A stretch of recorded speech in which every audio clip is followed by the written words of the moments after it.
Welcome everybody to the clinical series of workshops. Welcome back. If you have been here before, welcome in. If you are new here, my name is Dr. Jody Carrington. I'm a clinical psychologist, and you have found yourself in the workshop series. Once a month, we do a talk. I do a 60-minute talk on something about mental health. Our whole goal around here is to try to make mental health and the topics around it much more accessible and something that we can just have real conversations about. So I've got a list of questions that I have seen from many of you. Thank you so much for sending those in. And so we're going to do a 60-minute talk, which I hope will answer some of these questions. And then I will jump in for the last 30 minutes, just kind of reviewing some of those. And then I can also see some of your questions on our live chat. So if there's something that you want me to clarify or expand on, let me know there. And I'm so happy to do that. One of the things that I always like to clarify before we start is that this, despite the fact that I am a psychologist, this isn't therapy. This is information about therapy and mental health and some of the things that I think we would get really confused about with our own experiences and those that we love and we care for. So just the disclaimer that this isn't therapy, and when I provide answers or comment about sort of my opinions about some of these things, it simply is that, just my opinion about some of those things, because certainly I cannot provide individual responses or advice because the context is always so important, right? But I hope this will be a place to land where you can find some good information and some resources. And you'll know in the on the site, you will see there's a link for resources. So I've made some of the notes that I'm going to talk about tonight, put them there, and then have some other links in there too that I thought might be helpful for you or somebody you love. Feel free to share it. As every time that we start one of these, I will tell you that I am in Toronto this evening, and so it looks like I'm in the dark. I know it's 6:30 at home. But wherever you're joining us from tonight, I want you to know that everything I created for you tonight happened on Treaty 7 land, which is now known as the central part of the province of Alberta. And it is home of the Blackfoot Confederacy. It is made up of the Siksika, the Kainai, the Piikani, the Tsuut'ina First Nation, the Stoney Nakoda First Nation, and the Métis Nation Region 3.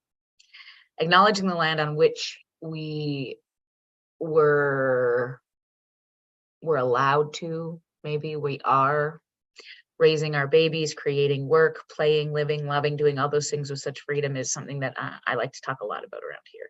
So with that, I just want to, as we always start, acknowledging just how grateful I am to be able to do that from this sacred space. Okay, tonight, personality disorders. All right. This is something that I think oftentimes when we think about clinical psychology or when people speak about psychology, there's really this sense of, what does it mean? What does personality mean? What does it mean when it gets disordered? If you take, clinical psychology 101, what they would talk a lot about is, what happens when human behavior interaction with other humans gets a little bit messed up. Oh, the other thing I might do is swear. So if you have tiny humans or anybody you don't want to hear language, I just can never really, sometimes things just come out. So I just want to give you that little bit of a disclaimer. Okay. And the other thing that I really want to sort of say before we step in is, here's the issue with anything that we're talking about in terms of a clinical diagnosis. So you will see yourself or people you love in the things we're going to talk about tonight. So I'm going to describe the 10 personality disorders as they show up in the Diagnostic and Statistical Manual of Mental Disorders, which is easily accessible to anybody and everybody, the content of that diagnostic categorical setup. I'll tell you a little bit why I think it's dumb sometimes. And but you'll notice pieces of you or the people you love in these things. We often use the terms like, this one's narcissistic, this guy is antisocial, this person is, paranoid. There's a big difference between having traits in your personality and having a personality disorder. So just know that many times in school, I mean, certainly all the time, I'd be like, holy fuck, I got an avoidant attachment disorder. I've got borderline personality disorder. I think today I'm bipolar. It is all of those things that I want to just really caution you around when we're talking about these things, because you will see aspects of all of these things, because personality, we are made up of so many of the similar traits, and our ways of interacting with people are not infinite. And so you'll see pieces of you in some of these things, and it doesn't mean that, oh my gosh, she's got this or they've got this. You really, a trained mental health professional involved in making a clear diagnosis is so critical in all of these things. Okay, the purpose for tonight is to really debunk some of the myths around personality disorders and really what they mean. Okay. So that said, I want to really define a little bit about, I'm going to jump back and forth between some slides I made for you tonight, so that hopefully that will be a bit helpful when, you can follow along, because just watching me talk about this stuff is going to get kind of old, maybe fast. But okay, so what is a personality and what defines a disordered one, I think is really the question that I get a lot of questions about often. So let's just be clear. Everybody got a personality, okay? Your personality refers to like the characteristics and behavior that make up a person's unique adjustments to life, like your major traits, your interests, your drives, your values, your self-concept, your ability. I'm somebody who is, I have an outgoing personality, and I see myself on most days as quite confident and competent, and other days, other moments even, I feel myself, I'm a bit of a failure, or I start to think about myself as, maybe a bit of a people pleaser. Any of those things that sort of identify your way of interacting with other people really becomes a sort of the piece of personality that we're talking about. And it's interesting because, when I was doing some of the research for the talk tonight, I find it, there's so many things I haven't thought about for a really long time. Like personality tends to solidify in the teenage and early adult years, which is also when the symptoms of disordered personalities are first noticed, right? So it is sort of that solid understanding of what happens to you, not what's wrong with you, what happens to you, that sort of tells the story of the world and how you should interact with people. How do people show up to you? How do you interact in the world? There's certainly a nature and a nurture component. But the thought of a disordered personality tends to fall much more in the place of what happened to you versus this idea of internally, this is something that is wrong with you. And I've often said this many times, you are not born with a personality disorder. When I talk about kids these days, I first talked about this concept of when I'm looking at assessing a child, for example, or an adult, anybody, I often try to think about this in my head. What are you born with and what have you acquired? And born with are things that are like, neurological, biological conditions. And so autism is a neurological condition. Clinical ADHD, we've talked about that around here before too, is a not clinical ADHD, but like legitimate ADHD is a neurological condition. Oftentimes neurological conditions are responsive to medication intervention because there's something going on in the system that sets you apart. Too much dopamine, too much serotonin, not enough dopamine, too much of this neurotransmitter. All of those things are, operating in a way that, we can sort of take a look at the brain and understand that there's something that is maybe not typical in that way. Personality disorders are a bit different, you see, because the thought is you are not born with personality disorders. You acquire them as a way of coping with the world. And I remember the first time when I learned this, when I was like, holy shit, this makes so much more sense. Because if I think about kids adapting to an environment that has either been unsafe or unclear, or when you are not sure how you show up in the world because people treat you very inconsistently, or you have somebody who is always assholery-ish and you've never had a safe place to land, no doubt you're going to shape your story about how other people are in the world and how you have to be to get your needs met. And that's really how I think our personalities develop, period. But when they become disordered, it's because the ability to have people who can walk you through hard things, keep you regulated in your emotional sense, for whatever reason, might not have been present. And the idea of having a disordered personality I mean, the history is longstanding in the data. And I mean, I remember speaking about this in grad school, but like tracing back to like 400 BC, when Hippocrates described, you know, 4 personality patterns. This is the first time I think in history we can sort of see these things being separated into people. And you can think about this, way back in 400 BC, we're already noticing that some people have the capacity to just navigate relationships better than others, that their personality allows them to be much more connected in relationship, or to be fluid in working together in a community. And even as early as 400 BC, Hippocrates says, listen, I see these 4 kinds of personality patterns that seem to be, I can group people into. And he called them like ridiculous things like choleric and melancholic and phlegmatic. And basically what he came up with is like irritable, sad, optimistic, and apathetic. Irritable, dysthymic, sad, optimistic, and I'm really excited that I'm showing you these things. Anyway, apathetic. Okay, so kind of flat. And he believed that these patterns were based on the 4 humors, which, I mean, again, this has all been proven to be not true, but he often talked about like black bile, yellow bile, blood, and phlegm. And so there was this idea that that's sort of what was happening in your body, and more or less of those resulted in the personality pattern that you showed up with. So very early in the understanding of personality disorders, it was very much thought to be something you were born with. And Hippocrates, wrote lots about, believed that the person's personality pattern depended on the level of, each of these humors in your body, whether you had the black bile or the yellow bile or the blood or the phlegm. And that was sort of the first thing we noticed. And then a few other big shooters all claiming that personality disorders were character flaws and couldn't be changed was really the idea, until Freud came along and was really the first guy that sort of challenged this. And he sort of took this psychoanalytic approach, and instead he was sort of believing, or started to suggest, that maybe faulty personality was innate. Not innate, it was linked to childhood experiences.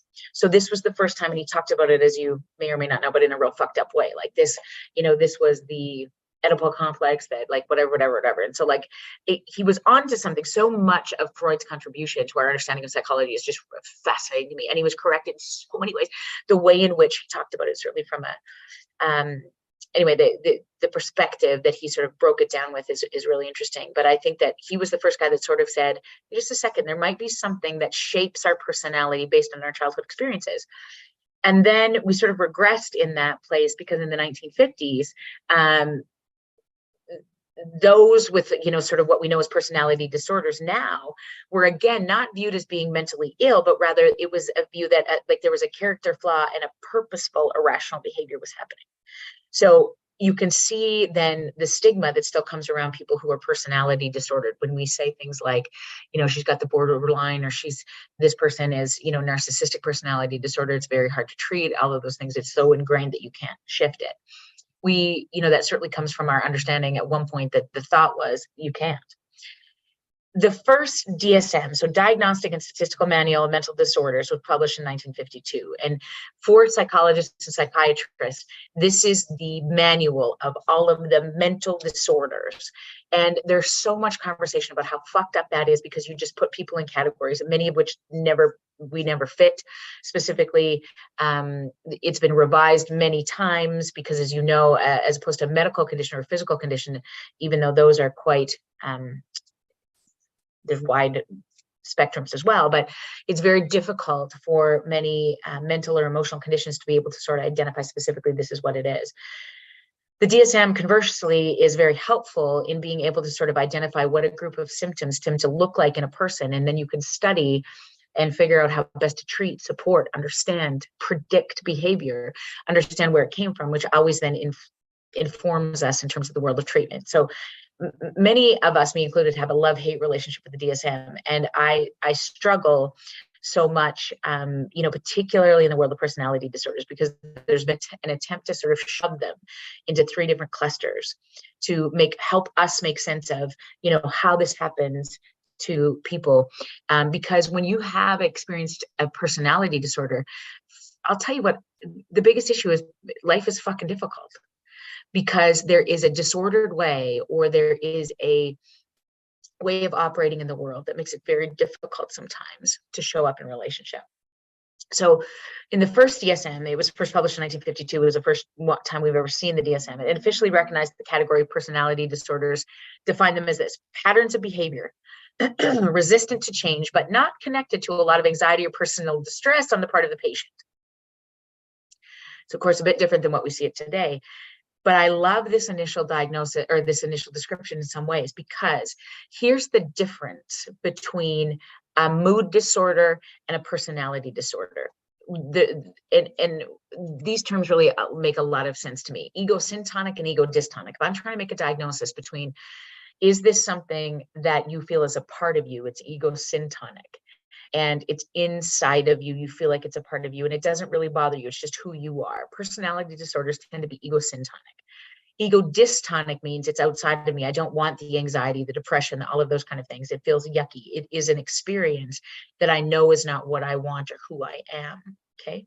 And the interesting thing about, personality disorders, which I think sometimes makes it make sense to me, is that they become a part of who we are based on how we've understood the world to be. So sometimes there isn't a lot of insight into how my way of showing up in the world seems justified based on the stories that I've told based on my experiences of how the world should work. So I need to show up and get my needs met by losing my mind, or telling you I love you and then I hate you, or, the world feels really chaotic because it has been chaotic for a particular person.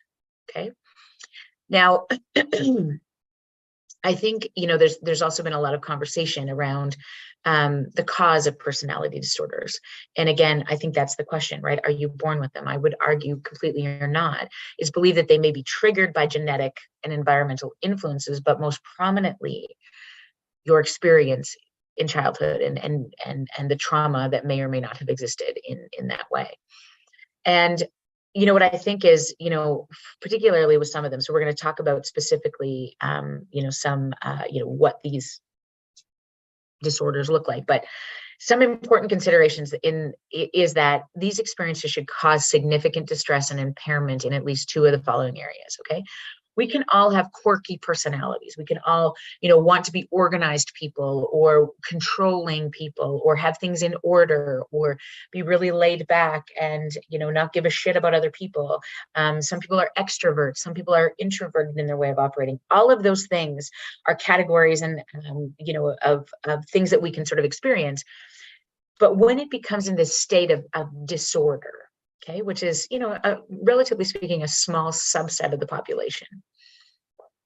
Disorders mean that there'll be two things, at least two of these things are going to cause significant distress and impairment in, number one, the way you perceive or interpret yourself and other people. The way you see yourself or other people, there's significant distress in that way. Like generally, how you show up becomes really unclear. Why does everybody feel like this about me? Why do I? And why is the whole world like this all the time? The way you act when dealing with other people. This really is, I think, the interaction with, how you navigate relationship is really what it comes down to. The appropriateness of emotional responses. How you can manage your own emotion. And if you've been around here long, my favorite concept to explore in every subset of mental health issues is the concept of emotional regulation. Can you stay calm in times of distress? Can you repair a relationship? Can you figure out how to get through conflict that is part of relationship? One of the hallmarks of a personality disorder is your appropriateness of emotional responses is a bit skewed or fucked up. Okay. For me, when you experience trauma, when you haven't had corrective experiences or any experiences to suggest to you how you walk through big emotion, or you've had damaging experiences that kind of fuck up that story, it then becomes difficult to remain emotionally regulated in relationship. And so you learn really dysfunctional patterns in an attempt to get those needs met or to keep your body calm. You either avoid, or you're super paranoid, or you try to connect and shut off relationships on and on to sort of test people to see if they're going to be there, because you don't really have that internal sense that they're going to be. And you could imagine that sense of going back and forth in relationship would make it really difficult to sort of stay in that place. And sort of connected to this is also how well you control your impulses. And so there's a lot of conversation around personality disorders and impulse control. Okay. So I think, again, suffice it to say, it's this idea that patterns of behavior that cause significant distress. And I think one of the questions that came up a lot, when that were sent in, I think is such a good question. Here's where we get messed up a lot: mood disorders and personality disorders. Okay. Mood disorders can be acquired, but there typically tends to be a genetic component to them. Now, mood disorders are things like anxiety, depression, and this thing called bipolar disorder. Mood disorders talk about the patterns in feelings, while personality disorders focus on how people relate to others. Okay, so that's the number one difference. Now, what often gets fucked up is bipolar disorder and borderline personality disorder. Two very different things. One is a mood disorder, one is a personality disorder.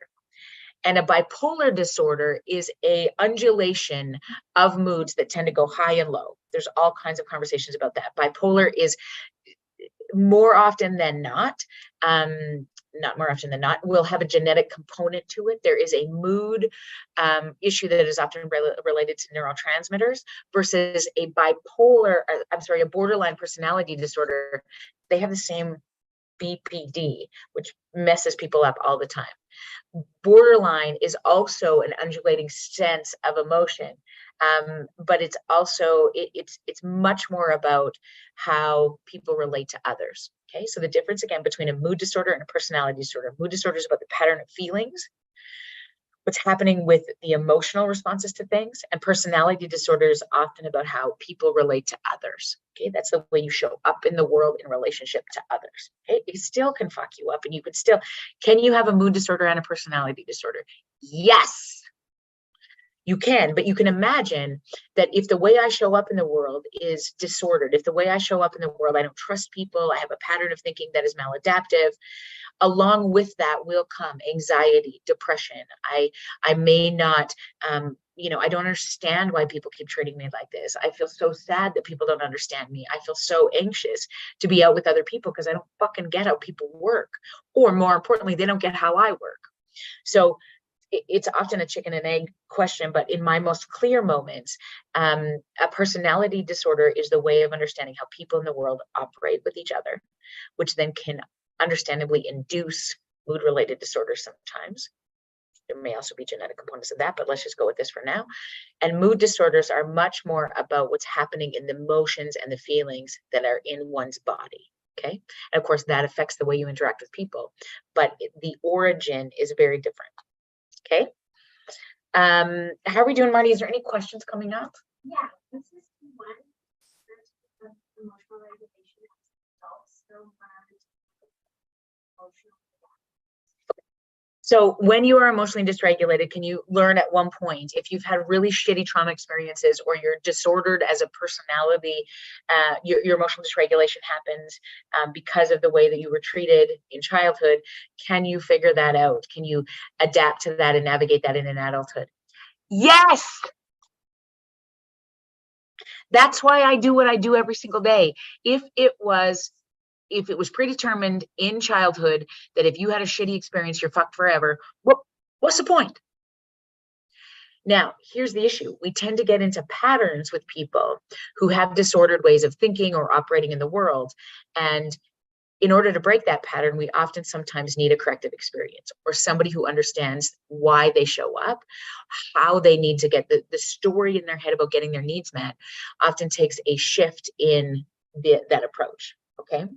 Empathy, usually, which is really hard to do after people have been really shitty to you again and again and again. It doesn't matter what you try, it's fucking exhausting. So what I want to talk about first of all is for the next probably 5 minutes is just to clarify a little bit around the diagnoses and the diagnostic types and descriptions. Okay, so I'm gonna just share this with you so that you can take a look at this instead of me. There we go. Okay, so there you are. So having a personality disorder affects the way someone sort of interacts with people, and it harms the way that people sort of interact with others. And oftentimes it is very, very egosyntonic. You don't really sort of see that it's a bit of a problem, typically speaking. And the issue is there's 3 clusters. So if I were to think about this from a diagnostic perspective, there is 3 clusters. If I'm thinking about what's happening with a human being who I know is really struggling with interacting with people they love, or they interact with, most often, I don't think about the DSM has sort of categorized 10 personality disorders. So now, after many iterations of the DSM, 5 or more to be exact, we've come up with 10 kinds of descriptions of personality disorders that kind of make it difficult to interact with others in the world. Okay, the big shooters at the DSM have come up with 3 clusters: cluster A, B, and C. And oftentimes I think about these clusters like, this is a bit, when I was studying to sort of remember what they were, I would categorize this in the most respectful way of weird, wild, and worried. And so cluster A is sort of identified, grouped together to represent 3 kinds of personality disorders that have odd thinking and eccentric behavior as kind of their hallmarks. Okay, and then there is cluster B, that is kind of the wild ones. Dramatic and erratic behavior is really what we see in those kind of responses to the world. And then cluster C is kind of the worried group, the severe anxiety and fear about people and organization in the world.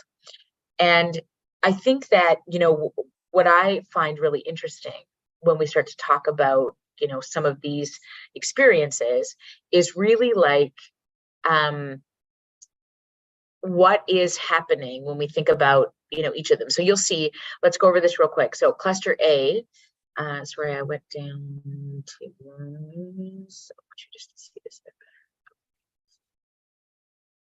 Cluster A is 3 things. Paranoid, you may have heard of some of these, but I'll clarify them in each a little bit. Paranoid personality disorder, a schizoid personality disorder, or schizotypal. Sometimes people say schizoid, sometimes people say schizotypal. I think it's weird, but it's schizoid in my world, and schizotypal. Now, the problem with this, and I remember getting so many things confused, even in my training, neither of those have anything to do with schizophrenia. Schizophrenia is a neurological condition that often has some things related closely to those 2 things, but that very different than the personality disorder. Okay, so we'll dive into those in 1 second. Cluster B sees 4 personality disorders. Antisocial. This is mostly connected with like sociopathic behavior. This is a kind of the one that you cannot diagnose before the age of 18. All the other ones you can, which is really a huge myth in the world of our in psychology and social work. You should never diagnose a personality disorder early because kids' personalities are still developing. I have many opinions about that. But I think the only personality disorder that is clearly stated within the DSM that says you cannot diagnose before the age of 18 is antisocial personality disorder, and for many good reasons. I'll talk about that a little more in a minute, but borderline personality disorder, which is probably the most popular one. It's the one where there's the most research on it. People get the most concerned about it. It's I think also the most popular, if you will. Then there's a couple of others in that dramatic or that sort of wild category that are histrionic and narcissistic. We use the term narcissistic.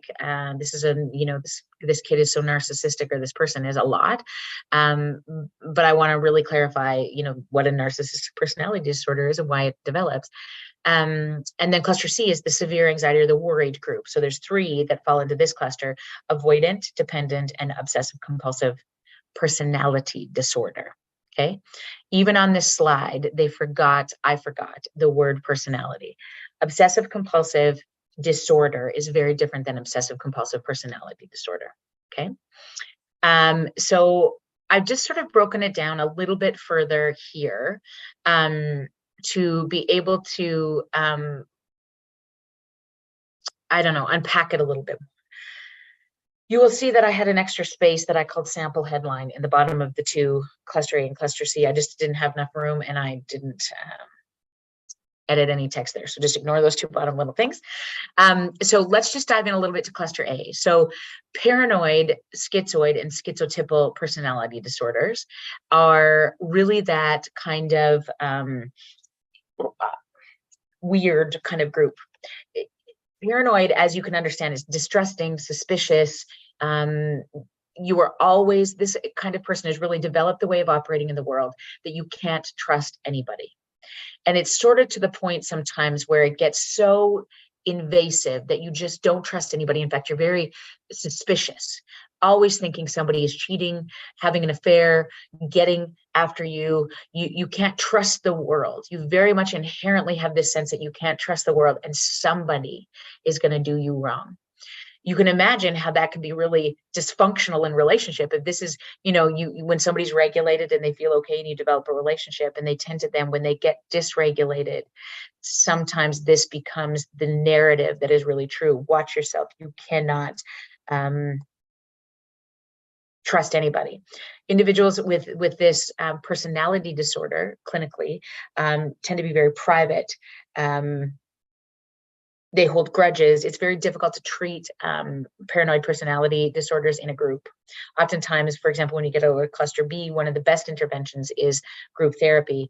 But paranoid personality disorders tend to be the kind that you want to really work on some of those assumptions about how the world works one-on-one. Now, schizoid and schizotypal, these are sort of, I don't know my favorite, but schizoid is sort of social detachment and restricted emotional expression. Okay, so I often think about the flatness of this. There's a preference to be alone. There's no worry that they're missing out. We'll notice when we jump over to avoidant personality disorder that I think I'm going to fuck up in my relationship, so I avoid people. A schizoid, somebody who has a schizoid personality disorder just doesn't fucking like people. And they're like, I'm out. And I think there's no desire for close relationships. And so people say, how does this sort of interact with, somebody on the autistic spectrum? There's many criteria that separate, a schizoid or a schizoid personality disorder and somebody on the spectrum. But it really is that idea that I just want to be based on my knowledge of how humans interact with the world. I'm just saying, fuck it. Okay.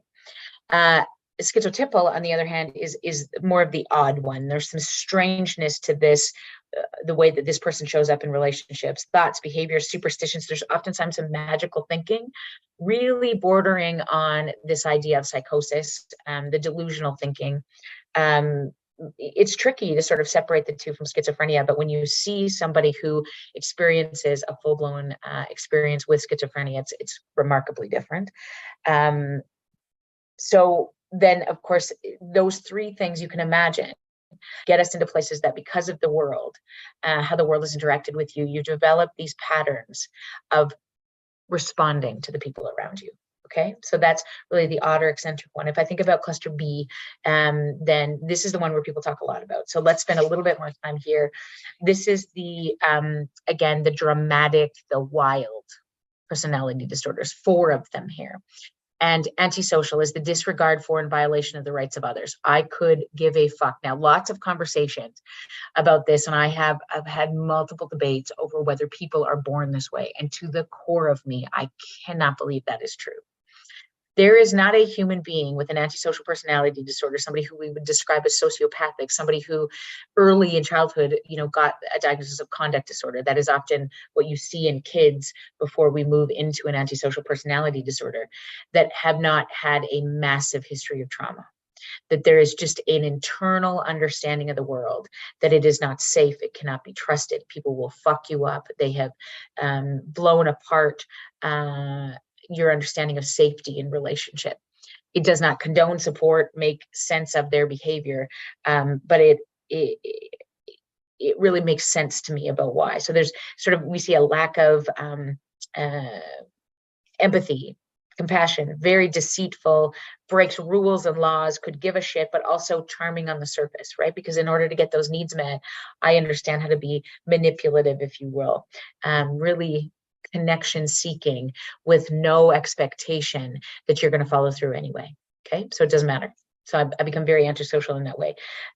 This is probably, by the data, one of the hardest to treat, because it's very difficult to change that internal sense of how the world works when it gets to sort of that degree of visceral understanding of people. So there's sometimes a lot of impulsive or aggressive actions that happen here, and criminal behaviors quite frequently, something that you'll see. And again, it's the only one that cannot be diagnosed until adulthood, of all of these that you see in front of you. Now, borderline personality disorder. This is the one that people talk about to me all the time. Some of the ones that I would say, there's a massive caveat in the world of psychology. Be careful when you have a borderline patient, somebody with borderline personality disorder, because it's very difficult to navigate relationship, because their number one experience in the world is that relationships are unstable, and they don't feel as though they're worthy in the world of developing a relationship, always concerned that you're going to leave. There's lots of abandonment, often a history of abuse, and often of a sexual nature that really has destroyed the understanding of safety in a relationship. Okay, so it's often marked by instability, clinginess, poor identity, intense sort of love, hate, pull away. I'm going to test to see if you're still going to be there. It becomes very difficult to kind of navigate that intensity. Suicidal ideation and attempts are frequent, because you can imagine living in a body that is just so unsure about how the world works, that it feels like sometimes it's not even safe to be in your own body. There's an impulsivity here that becomes really frequent. And although I think it's much more difficult, there is this sense that it's 3 times more popular, 3 times more diagnosed, 3 times more often in women. And it is probably the personality disorder where you see a lot of self-harm, suicide. Splitting is also common in their approach to people. You're either my best friend or I hate you. There's very little gray, which is really marked by a very early sense of thinking. When kids are really little, it's all or nothing, it's black or white. And oftentimes, because of experiences, that developmental process was messed up early. And so still in an adult body, we're still very much thinking in black or white. And it gets very scary to stay in that space, because it is so unclear about how the world is going to respond to you, that it becomes very difficult to show up in it. One of the most popular treatments that I can just talk about specifically, that was developed specifically for people with borderline personality disorder, is dialectical behavior therapy by Marsha Linehan. And I put one of the books that I suggested in there. She most recently wrote a memoir about her experience, and is one of the world's most trusted resource on how you navigate people who just have had such a difficult experience with the world. And she's brilliant, and giving her own story is remarkable. She spent a number of years in a psychiatric inpatient unit, and I'm just halfway through her memoir right now, and it's so telling about what corrective experiences and insight can do as you work through your traumas and understanding of the world, and how the repair can happen. But it often is, depending on the degree of trauma or the understanding of how the world works, sometimes it becomes difficult to do that. Group therapy is often the go-to there, because there is that test of how can you trust relationship and stay emotionally regulated in it. Okay, so histrionic, I think that, when I think about histrionic and narcissistic, there's a hollowness when I think about people who sort of see the world from this place. Histrionic is often talked about as attention seeking. I would say, connection seeking, but there's a lot of drama. Sometimes there's overly sexual or provocative ways of showing up in the world, tend to be more diagnostically found in women. This idea that I need to get my needs met in a very big, overarching way is sort of the definition of a histrionic personality disorder. And then narcissistic personality disorder is really the grandiosity, the need for admiration. There tends to be a lack of empathy there and a sense of superiority. There's some exploitation of others, but a very fragile self-esteem at the same time. And so what often people misunderstand about narcissistic personality disorder is that it hasn't been safe in the world to appear as anything but I'm the best. But it doesn't mean that's what it looks like underneath. It's very difficult sometimes, I think, the superiority, the grandiosity that comes along with a personality disorder that tends to be narcissistic makes it very difficult to break through, to have a vulnerable connection with, because it hasn't been safe for somebody with a narcissistic personality disorder to sort of get through those things. Now, when you're dealing with a narcissist, sometimes we use these labels sort of interchangeably. But I think the thing I often caution about is not, how they show up, but why. Why do they believe that the world is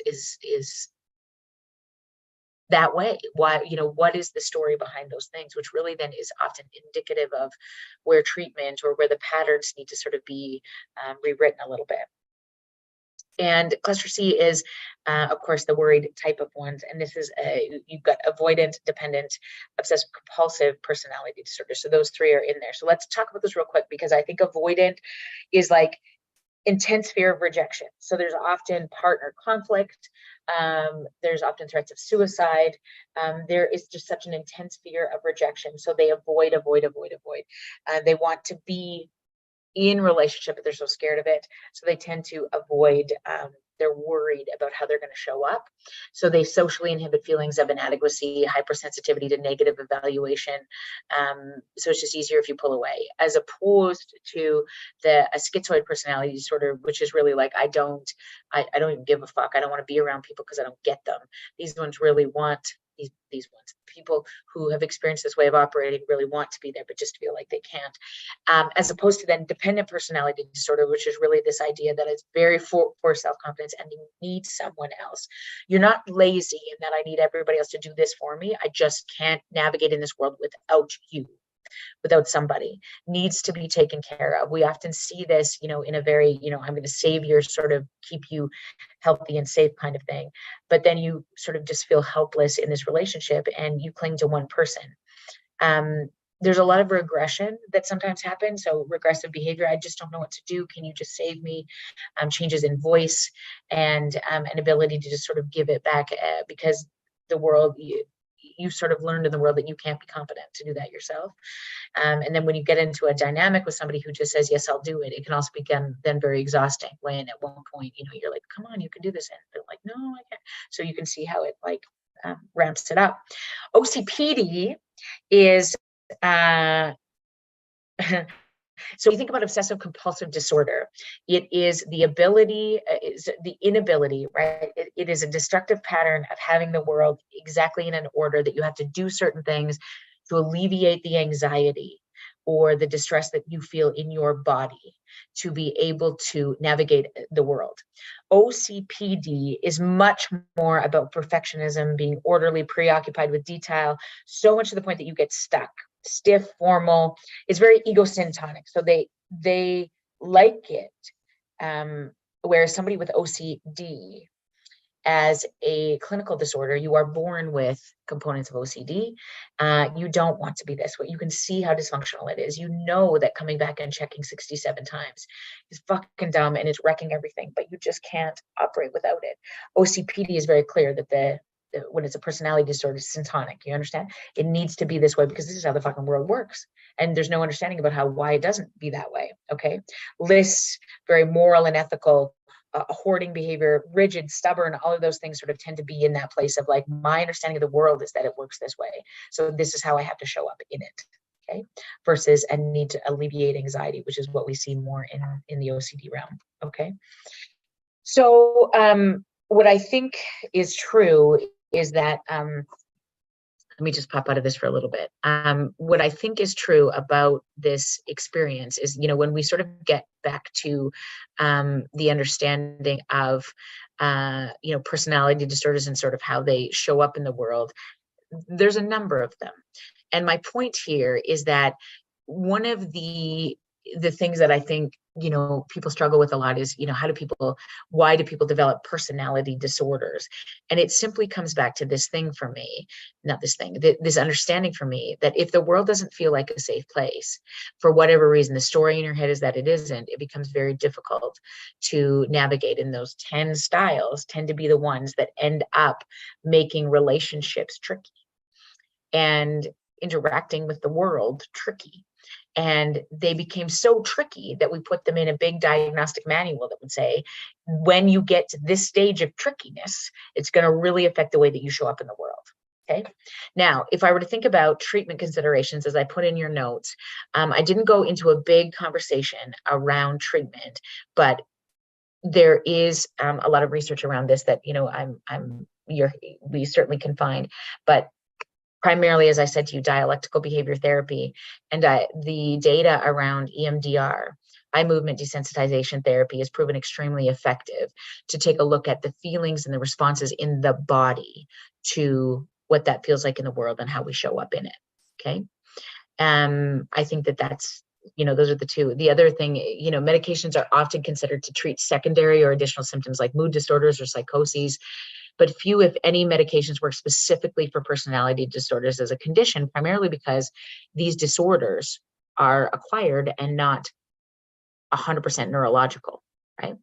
So I think then, that really is sort of indicative of how they're developed and why, how best we interact and treat. I did include in your handout tips for staying connected. And this is if you are somebody who has been diagnosed with a personality disorder, or if you love somebody who has, all of these tips sort of apply. So I'm going to just jump back into the share screen so we can go through them real quick together. Okay.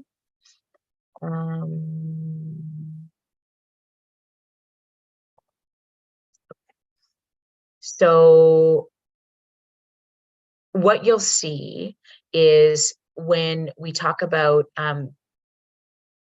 when a body is in a state of emotional dysregulation, all of the personality disorders come to this place where it's like the world doesn't make sense and the people in it don't seem to respond to me the way that I need them to be.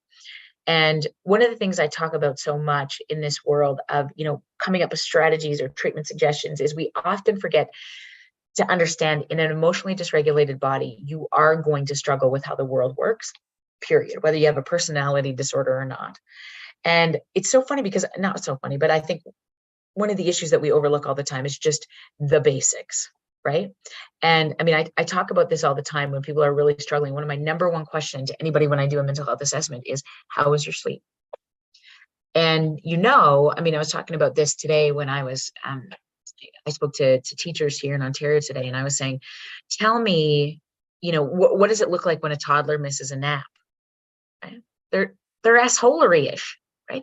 So are you. So if you have difficulty regulating emotion or understanding how the world works, or it's difficult to navigate it, your physical health is the most controllable component of any condition. Okay, so when I think about things like, particularly important when personality disorders and the emotional dysregulation that often comes along with them are at play. So sleep is the number one consideration, as is diet and exercise, and making sure we're covering the basics is always the best place to start. Okay, so if this is you that is struggling, are we looking after you to be able to get to the best parts of you? If this is, you see somebody in a dip in your world, let's get back to the basics. Are we drinking? Are we eating? Are we sleeping? Sometimes being able to slow the body down enough with medication to get sleep is sometimes an intervention that, speaking to your physician about becomes really important, because sometimes given a trauma-filled body or a body that just doesn't believe the world is safe, it makes it very difficult to sleep. So how do we work together to be able to navigate a place where we can get the body back in a place where it can start to heal, or it can start to make sense of the world a little bit easier? Really usually comes back to the sense of physical health. Okay. The other thing that I think is really important, because of the egosyntonic nature of personality disorders, which means it is they understand why they see the world this way, right? And it makes sense. This is why the world is these ways. It's often helpful to have someone to talk to. And I mean, a trained professional, a therapist, a trusted professional who can provide feedback and sort of allow practice to stay regulated and connected in relationships as you navigate the things that aren't working. There's needs to be a degree of openness to that, which sometimes makes it a bit tricky. This is why we talk about an antisocial personality disorder. Sometimes it's hardest to sort of get through there because there's been so much evidence to suggest that's not true. You've spent some time in prison, you've been wronged by so many people in the world. There's no trust to be able that your attempts to make that right are not contrived in some way. But I think what is so critically important, so Marsha Linehan's sort of the premise of dialectical behavior therapy is really this idea of, can we trust in relationships? Can you provide a correct experience within the boundaries of a relationship again and again and again? And how do we set those boundaries in a way that we get to practice with understanding what a boundary means? And she scripted it out so beautifully that you can meet the needs in this attachment way of operating. I can regulate your emotion and send you back out in the world. I can regulate your emotion and send you back out in the world, very much like what we do when we're trying to develop emotional regulation in children. And it's the same concept in so many ways of being able to, like, there's going to be the panic, we got it, go out in the world kind of a conversation. Three, to that point, keeping a mood diary is something that, people talk about often in a behavioral sense of operating. And sometimes I struggle really with behavioral prescriptions that don't happen in the context of a systemic understanding. But I think what is helpful sometimes is when you're trying to understand why you struggle in relationship to other people, or why somebody you love struggles, just noting patterns or cues that tend to make it more difficult for you or someone you love to regulate emotion is often helpful in understanding how to anticipate and support yourself or those you love through the ups and downs. Is it typically, at big holidays? Do I get overwhelmed and insecure when, certain people are in the room, or when we went too long without talking? Or what does it take to sort of help that mood regulate and then start to talk about those patterns and get some insight around them? I notice when, or I'm aware now in my own body, son of a bitch, this happens when I feel like this. Okay. So sometimes those, just that data is helpful in sort of understanding. The other thing I put on the sheet was really the use of medication, monitoring medication use. Although there's no specific treatment from a specific medication, this medication is for whatever, narcissistic personality disorder. It can be critical in managing secondary anxiety or depression or sleep that can help with mood stability and an ability to stay emotionally regulated in those moments. And so oftentimes we see an impulsive nature in the way that medication is used. And so I need it now, I don't need it then. And so really monitoring that and helping your body to stay as regulated as you possibly can is really critically important, I think, in having somebody help you do that, because this egosyntonic place of operating sometimes makes it difficult not to stay in the moment. The other thing that, I talk a lot about, and we have some questions that we're going to go through right a bit, in a bit about, the boundaries when people, really distrust the way that the world operates, or require other people to either confirm or deny that the world is a safe place. Being in a relationship with somebody who truly is on the clinical end of a disordered personality or an emotionally dysregulated state again and again and again and again means that the understanding of boundaries and limits and setting expectations so that you're okay in this process. I put in our notes, be kind and don't tolerate bullshit, in that order. It is often the necessity to sort of collect and then direct, as Dan Siegel talks about, getting the lid back on, keeping things calm, and then going back out on the other side. And it feels exhausting and overwhelming, as it often does with kids who have had significant trauma, because just when you think you've sort of regulated the emotion. Just when you have experienced emotional regulation, here it comes again, right? Your body keeps the score, and it believes so much viscerally that the world may or may not be a safe place. And so it is that constant state of how do we develop that story, that dance, that we can start to decrease the intensity and frequency of those mistrusting disconnections in the world. And the other thing that I think is really helpful, is making a plan during the calm or the good times that can help you both navigate when emotions get a little higher, right? So the next time you wonder if I'm having an affair, how are we going to handle this? The next time when, you start to say things to me like, I'm going to kill myself, right? Let's make a plan about what we're going to do so we can walk through that together. And in the moment, that's often where we get the most distressed. When you're legislated, particularly if I care for somebody, I love somebody desperately, who, when they're emotionally regulated, are the most incredible human on the planet. And when they're emotionally dysregulated, that tends to dysregulate me too.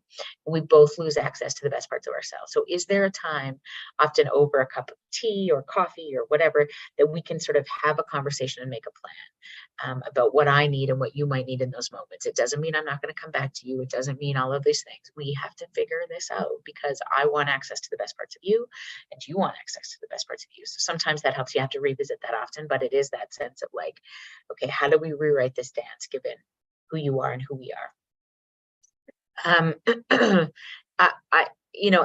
Clarifying there, number 7 in your handout, I just said, try always to acknowledge emotions first. And after that, less is more. Getting back to a clear plan or expectations can be helpful to not get caught up in the cycle of big emotions. But do you love me? Do you really love? Okay, let's talk about our plan here, right? Our job when things feel out of control is to drop those shoulders and take a deep breath, get back in our bodies. That's what we're going to do. I don't know. Come on back, right? This state of emotional regulation in doing therapy or in helping somebody through this process is so critically important, which is really why, in number 9, I'll just jump there real quick. As a loved one, a caregiver, a therapist, you are the most important hearts to consider, because remaining regulated so you can view the bids for connection or disconnection clearly can be the most helpful. And it really is that ability to either have the support for you or understand that, okay, I can go back in and do this again and, get back to the best parts of myself or the person that I love.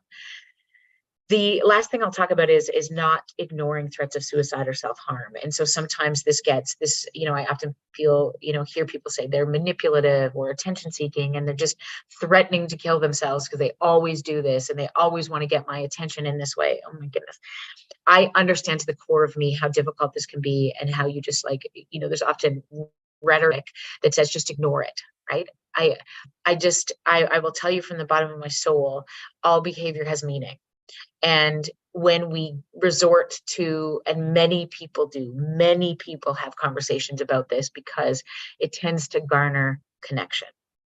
And it can be helpful to make a plan for intervention or support when these big feelings start to take over. Again, it's that place of, it scares me when you say these things, or I get scared to the point of, I feel in my body that I just would be better off not here. You'd be better off without me.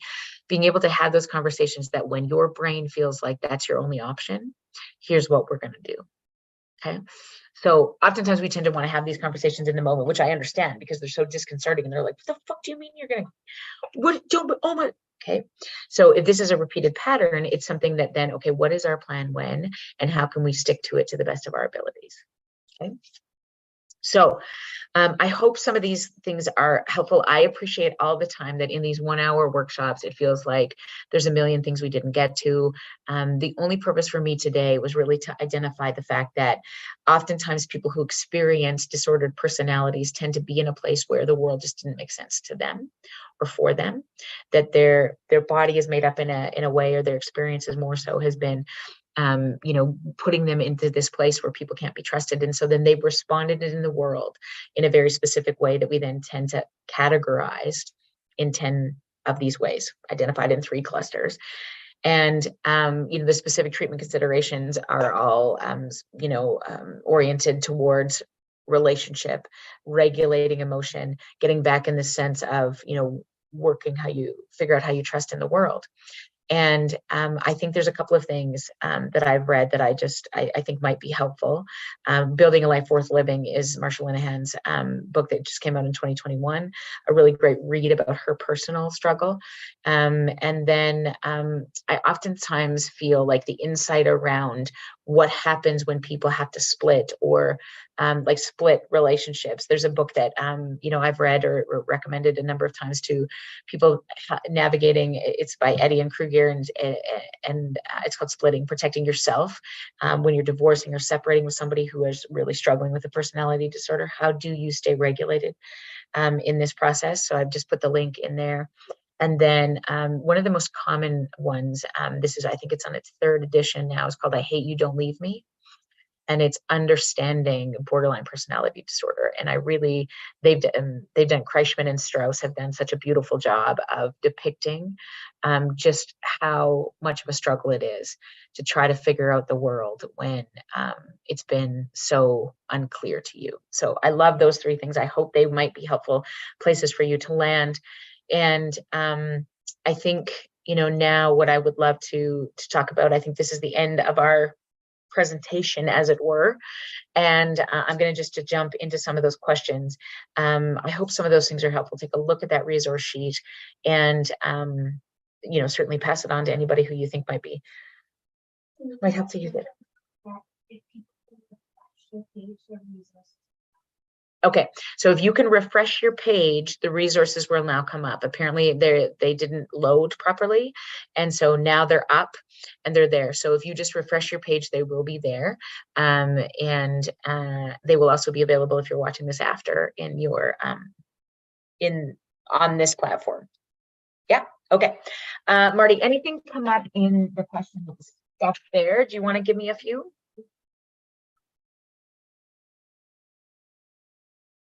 We see students with diagnosis of oppositional defiance disorder. Yeah. Okay. So oppositional defiant disorder is not a personality disorder. Oppositional defiant disorder is something you are not born with. Okay, very similar to this concept it is a group of symptoms that would indicate that the ability to stay emotionally regulated has been challenged in some way, either from a neurological condition that may be present, but often from a combination of either, their own way of seeing the world, but also the ability to sort of regulate emotion. There's been a struggle in learning that, right? And I often talk about, Ram Dass's quote about we're all just here walking each other home. For whatever reason, some kids need more walkers than others. And for whatever reason, sometimes certain kids haven't had the most regulated walkers, often through no fault of their own. And so they come back into our classrooms where the expectation is to be regulated, use their words, stay online, not online, keep their brain online. When they can't, they flip all the time, get emotionally dysregulated all the time. And so it looks like oppositional defiant disorder, which means I'm not going to agree. I'm not going to follow directions. Fuck you. I don't like you. All of those things. Which means I'm just going to do this quick. The response always in my world to oppositional defiant disorder is I got to understand the story. Not as what's wrong with you, but what happened to you. And mostly, what do you need to keep you regulated? What is our plan to be able to bring you back again and again and again? Some of those things will be one of the most best interventions on the planet. The most teachable, corrective experiences are having big people in the world who can walk you through big emotion. Full stop. Particularly if you have a diagnosis of ODD. What else? How do you deal with both A and B? Okay. Now, there's a couple of questions in here that talk about what do you do when people don't see that they have a problem? This is the nature of a personality disorder, as it is defined in the DSM. It is egosyntonic, which means I don't necessarily see this as a problem. The way that the world has responded to me is how I have created my way of responding in this world. So there is oftentimes people that they're like, no, right? Like that's the nature of that way. And it's understandable given their experiences. It's understandable sometimes given the way that their body has shown up in the world or how they've been treated. Part of the issue around insight comes back to when we are having these conversations, who's having these conversations and how it's done. Okay. When people are in a state of emotional dysregulation, when their lid is flipped. And so if you haven't done this before with me, do it real quick. Put your thumb on the inside of your hand, wrap your fingers around your thumb. That's a hand model of the brain. Okay. And your if you flip your fingers up, your limbic system lives in here. Fight, flight, or freeze. Okay. What separates humans from most other mammals is the prefrontal cortex that wraps around the limbic system. Everything you've ever learned in your life lives in there, including how you interact with people, what it looks like to have somebody give you empathy, to kindness, emotional, people walking you through hard things, paying attention to you, connecting to you in times of distress. All of those things happen up here. If that's been fucked up in some way, if you don't have an ability to regulate emotion in times of distress because of whatever, abuse, neglect, trauma, unfortunate experiences, gosh, legacy burdens, any of those kind of things, right? You tend to be a little bit, keeping that lid on has been a struggle because there isn't the neural pathways that have allowed it to stay on in times of distress. And so you just fucking lose your mind a little bit more often. And when I think about when people who struggle with personality disorders, as you were, get into a state where that is threatened, relationship is threatened, they don't understand the concept, or there's a skewed understanding of relationships, they flip. Anybody who is flipped becomes very difficult to reason with, becomes very difficult to teach. In fact, it's impossible. And oftentimes when people are in their most highest state of distress is when we want to teach and want to point it out and want to explain things and what the fuck is wrong with you and what are we doing? Okay. That is the number one mistake. The first order of business always is to get these lids back on, is to have a plan when, not if, this is going to happen again. Because if your way of responding to the world, your expectation is, I love you, I hate you, or this is ridiculous, I have to tell you that I'm an absolutely perfect human being before this ever happened. Okay.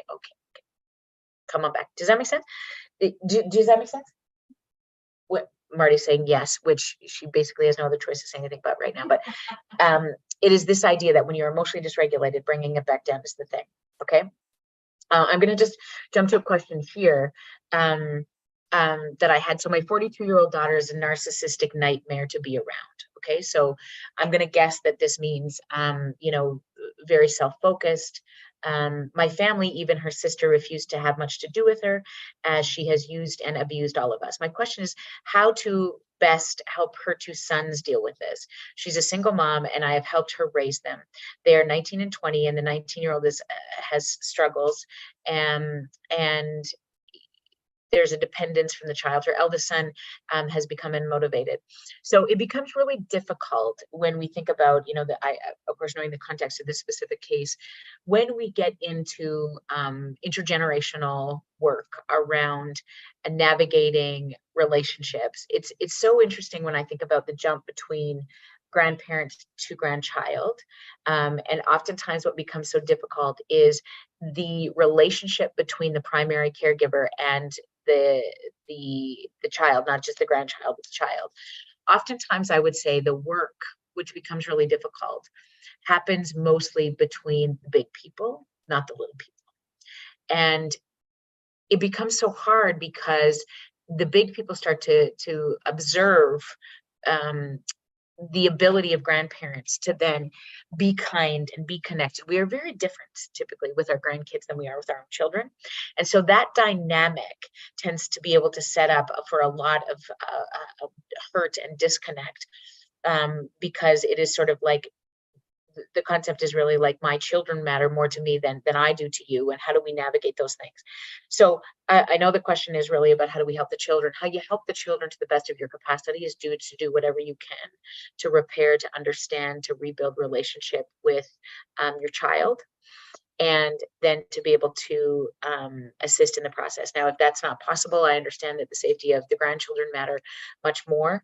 But so much of our ability to show children how to handle situations is how we deal with them, how we show them how it's done, how we work to do our very best to repair relationship, to get big people regulated first. How do we stay calm in times of distress and try our very best not to split or move, triangulate kids between adults. And I mean, often in divorce situations, this is tricky, but certainly in multiple generations of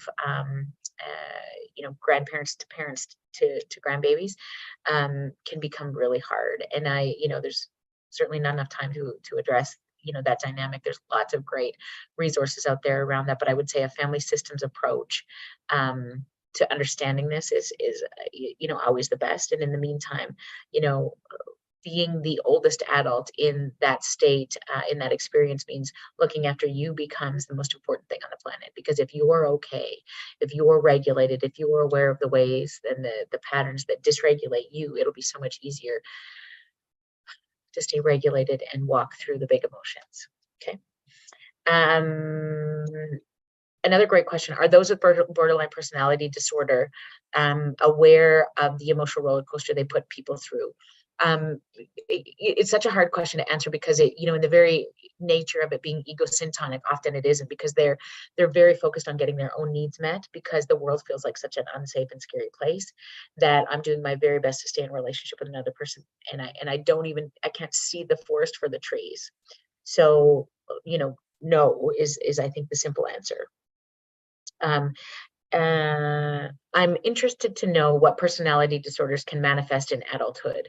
How can a loved one navigate this type of scenario? So I hope this question was kind of answered tonight a little bit around, I'm interested to know what personality disorders can manifest in adulthood. All of them can manifest. Oftentimes, the data is really interesting where it's like, there is a sense that those patterns are laid out in adolescence, and there's two sides to this debate, right? Don't ever diagnose a personality disorder in adolescence, because of course it's still developing. And so do not make the mistake of labeling a kid with a personality disorder, which is I'm 100% in agreement with. At the same time, when we start to understand patterns of dysfunctional relationship, when kids have experienced trauma, we start to see them approaching the world in any of the ways that we talked about tonight, those are the best times for intervention. How do we get the big people on board, teachers, the people who love them, hockey coaches, whoever their village, to understand that their needs can be met, and so that the system will regulate and right itself. So from that perspective, intervention earlier is always our best bet. But later on, it really is then that sense about how do we start to provide corrective experiences or rewrite stories that is really the heart of most therapeutic interventions. Marty, do you have any? Okay, because I got lots. Multiple disorders in one cluster. Okay, so here's the interesting thing about, can a person have multiple disorders in one cluster? Here's the interesting thing. Oftentimes there's a lot of overlap. As we talked about in some of those disorders, it becomes really difficult. It's almost like it's a very much a scientific process of trying to separate this one and this one and this one, because there isn't sort of a this is cancer, this isn't cancer, this is diabetes, this isn't diabetes. There's very much an overlap of some of those experiences. And my question, oftentimes when I'm trying to figure this out for a particular patient, or working through this with somebody, is really the question about much more of the pattern and why it's there versus why it's labeled in this specific way. But the simple answer is sort of yes. And typically it's because the interaction with the world has created this sense of, this is how I have to show up because it doesn't make sense otherwise. And so do I feel a little bit like I have to be very protective and seemingly in control of everything, narcissistic in some ways, fuck the world and I'm fine, and then very emotionally labile and fragile underneath? Yes. Right. So then do we still have some of those aspects that sort of look a little bit like a borderline personality disorder fitting into this narcissistic or histrionic place? I think it's very difficult to sort of say this is 100% this is 100% this. So yes, and I get so much of the time why this becomes so confusing. This is one of the problems with the DSM, is that you really can't put people in boxes, but we do need a system to identify what happens when people develop experiences that make it difficult for them to show up in the world. And then how do we treat or identify treatments that can address some of those symptoms that look similar? So it's I think that tricky place. Sure. If someone's struggling with codependent have a dependent personality disorder?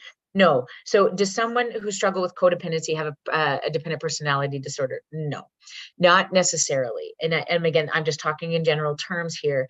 A dependent personality disorder is really dysfunctional in the way that they operate. Many of us develop senses or experiences of codependency on another human being, which, again, starts out in, can you rely closely on a best friend or a partner to be your person to help you navigate big things in the world? Yes, that's kind of the point, right? And, codependency is a term that Melody Beattie first coined, and there was a very popular phase in the world where codependency no more, and the book that she wrote was like all the rage. And I think the point in that is really, how do we navigate our own sense of self in relationship, which is the heart of personality disorders, but being able to sort of get lost in a relationship or codependent in navigating emotional regulation in another, doesn't necessarily mean that becomes a personality disorder, because how it affects your life at work, at home, in relationships outside of that, are really the best way to sort of identify if that sort of steps into much more of a clinical personality disorder, because they tend to be more all encompassing, not just necessarily affecting one relationship. Can a person recognize a personality disorder in themselves and seek to change? Yes. I think that there's lots of really great information and resources out there that, we're the first generation really that has so much access to resources, which is a danger, because everybody's self-diagnosing.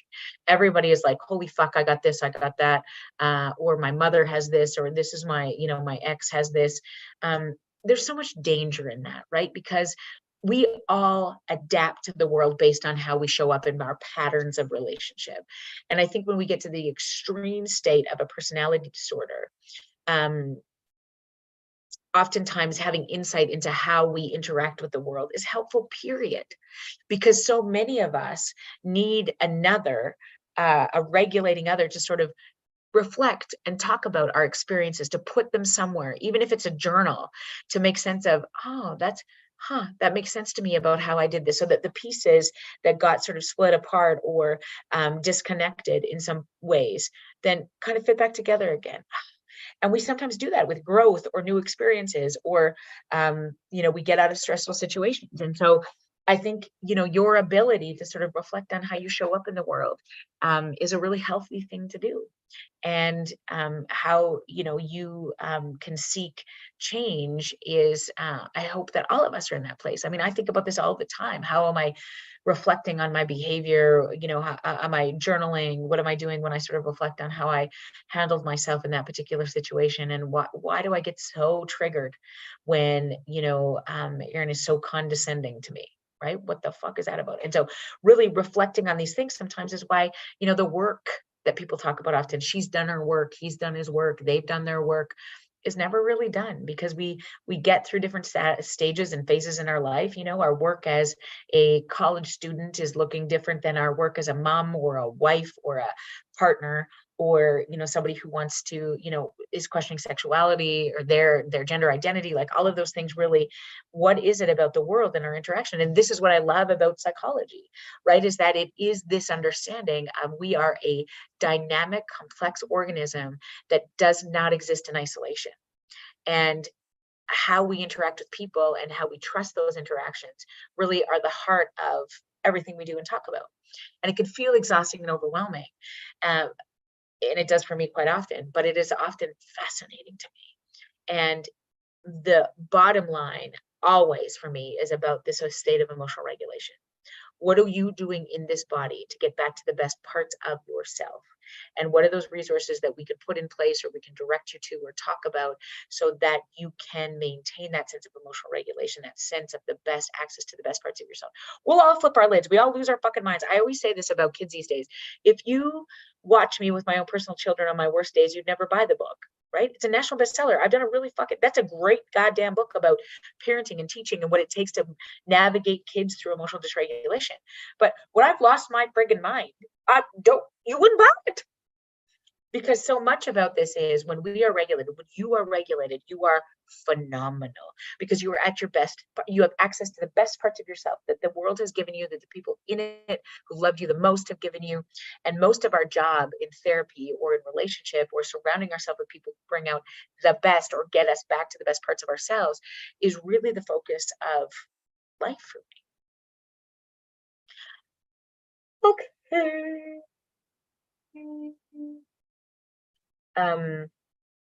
Okay, so I hope I answered some of those. Narcissistic personality disorder, can it be treated? Yes. How can parents support someone who does not recognize they have a personality disorder? If my child is not willing to seek medical, social work, psychiatrist guidance, should I go so that I can be better to educate myself? Yes. Sometimes it is the big people in the world that, people say this to me all the time. My kid won't go see somebody because they're depressed. My partner won't see somebody because they got bipolar. This one, I did it. You know who matters the most in this situation? You.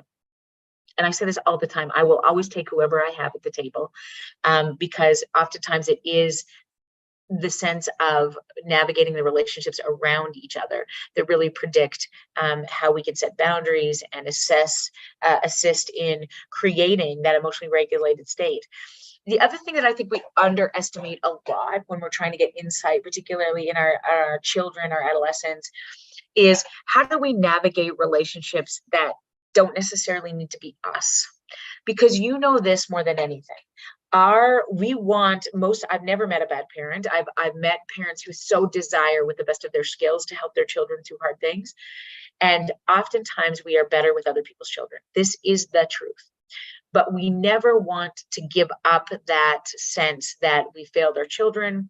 We often are embarrassed if our children are struggling in a particular way or they're making bad choices in their life, which is PS, the hallmark of all children. And so oftentimes this concept of it takes a village to help our babies navigate through things is so critically important. I mean, I say this to people all the time. I know you want to be the one, but when we can sort of shift this village idea of I'm going to look after your babies and you look after mine. Do not doubt for a second that I'm going to struggle with my three. And when I, feel like Livy is saying things like, I hate you, I never want to talk to you again. I want to make sure she's okay. So who's going to be able to navigate that relationship with her? Who's her person? Do I call in her teacher? Do I have a conversation with the person that, is her hockey coach, with Marty, your best friends who can be like, I'm going to take her for a Slurpee or a coffee, and I'm going to just check in. Leaning on your people in this time of such social media inundation is never been more important. And unfortunately, we've never been so debilitated, it seems, to do that because we feel as though our constant state of comparison as parents means we should fucking figure this out. We don't want anybody to know that we are failing our children whatever way we think we may be, okay? But never underestimate, particularly with personality disorders, and I can say this as a therapist, oftentimes when I have somebody who is struggling significantly with a clinical personality disorder, I need a therapist to be able to consult with, because very quickly I can get caught up in a dynamic and not be able to stay regulated in the motion, set the limits, the boundaries, all those things. And Marshall Linehan talks beautifully about this, but it is sort of so critically important when we're building the village to be able to fight the emotion, not the individual. How can parents support someone who does not recognize they have a personality disorder? Yeah, okay, we just answered that. I'm sorry. We've read DPT program options and skills, but it's a struggle in terms of the resources in this world for sure, and getting private healthcare. This question is really, what we provide DBT in our program as an option for skills, but I wonder what other forms of skills coaching are effective in supporting people managing personality disorders. Great question. The only thing, not the only thing, one of the things that I researched a little bit, when I was looking at, talking tonight is really, I'm a massive fan of EMDR. And which is really a body-based therapy that really gets back behind the talking and really into the feeling of the body. Where do you feel it in your body? And there's lots of data around EMDR, more so now than ever, because there wasn't even when I was practicing, more specifically, your heart more. maybe even 5 years ago. But there's some beautiful data now around really getting into the body and reprocessing, connecting to some of those emotions that really, this fundamental body beliefs that the world is a scary or a bad place. And so I think that would be my next stop. Certainly if DBT is something that, you've offered, really step into that world of EMDR. Borderline personality disorder, autism, and ADHD. We are seeing a lot of overlap in misdiagnoses. What do you think? Yeah. I see lots of misdiagnoses. The question for me always is, what happened to you? I am such a huge believer of creating a genogram, an ecomap, a story on paper. I'm such a visual person when I work with people, as I just need to know exactly, okay, who was here, what was here, tell me the story. How did these all fit together? And who are your people and who wasn't your people? And where did you come from? How does this work?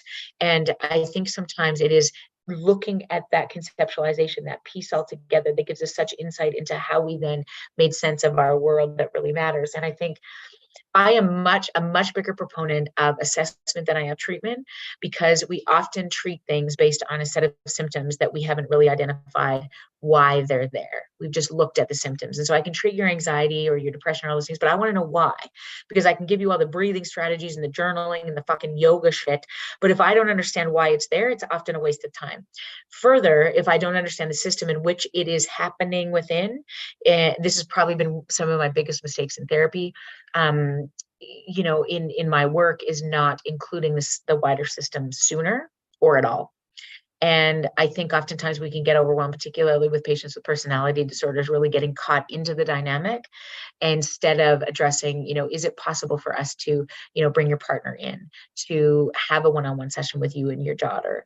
Is it, can we talk about the system and the stories that you might tell about the people who love you the most? And, I think that's sometimes some of the most effective interventions that we can do. Okay.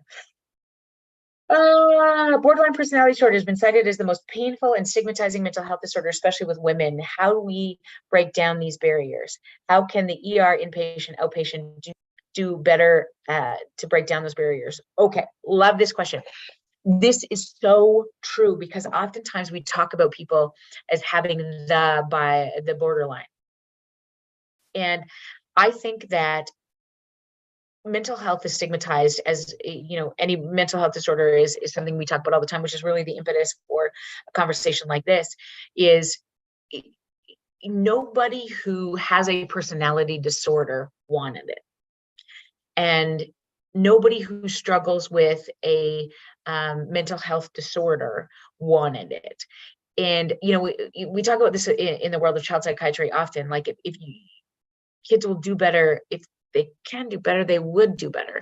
And part of our job is to figure out then, that this is one of the most debilitating, scary, concerning classes of disorders. And when people understand that that's how they show up in the world, my gosh, we have access to all of this data and reading that would suggest, this is a struggle, it's impossible to treat, it's impossible. None of those things are true.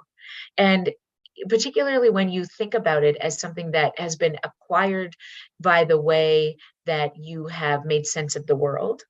And our job is to really, how do we unlearn or unpack some of those things so that the world can be seen in a safer place, just one sweet step at a time. Okay. And that often happens in the context of relationship. Okay, what signs and symptoms might be present in childhood to early adulthood?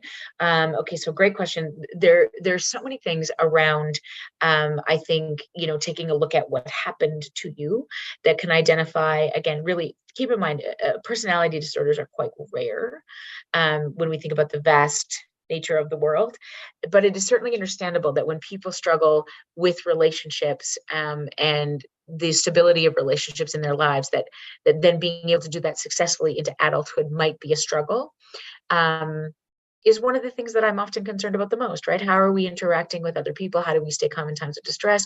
Who's there to catch you when you fall? All of those kind of questions would be the things I'm looking for when I see kids struggle. But I also want you to know more than anything, and please hear me if you don't listen to anything else that I say this, the chaos is necessary to learn to calm. If your children are struggling with emotional dysregulation, that's their job. Somebody had said to me today, I'm worried about, or the other day, I'm worried about my 7-year-old who always loses their mind over video games. Yeah, that's their job. Do not panic that your teenager is losing their mind because they're dysregulated, or they're pushing back, or they're making bad choices. In order to figure out, it's not if they do those things, it's how we respond that matters the most. Okay. Walking people home is what we need. You think about in your most significant time of distress, which you typically don't need is somebody to tell you what to do. Take a deep breath, plant a tree, fucking journal, do all these kind of things. In the moment, what we need is somebody to walk us back to that state of regulation again and again and again. And if you're too dysregulated, or if this becomes too difficult or hurtful or painful for you to be the one who does that all the time to somebody, have you built a village around your child, your loved one, your partner that allows you to sort of walk through those things together? I think is the question. And that is a lovely question. I love that. So let's end there for tonight, because I know our time is almost up. Thank you from the bottom of my heart for joining me tonight. I know it was an interesting topic, and I'm so grateful that we had a number of asks to be able to talk about this, and I hope you find it helpful. I really do. I'm super interested in your feedback. There's an email that will be sent out, as there always is, to sort of give that feedback, which you'd like to see more of or less of, or what you thought about tonight. I always love to hear those things. And next up is our next workshop, and I think there's availability right now, or you can grab your ticket right now so you have that, is October 3rd, Navigating Social Media with Kids and Teens.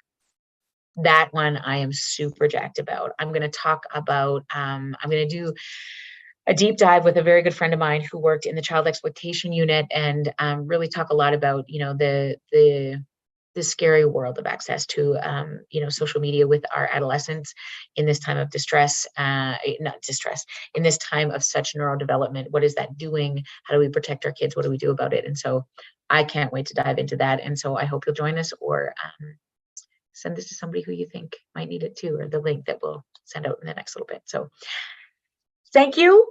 Our time's up for tonight. Again, such an honor always. And I look forward to seeing you back here again next time. Take care of each other.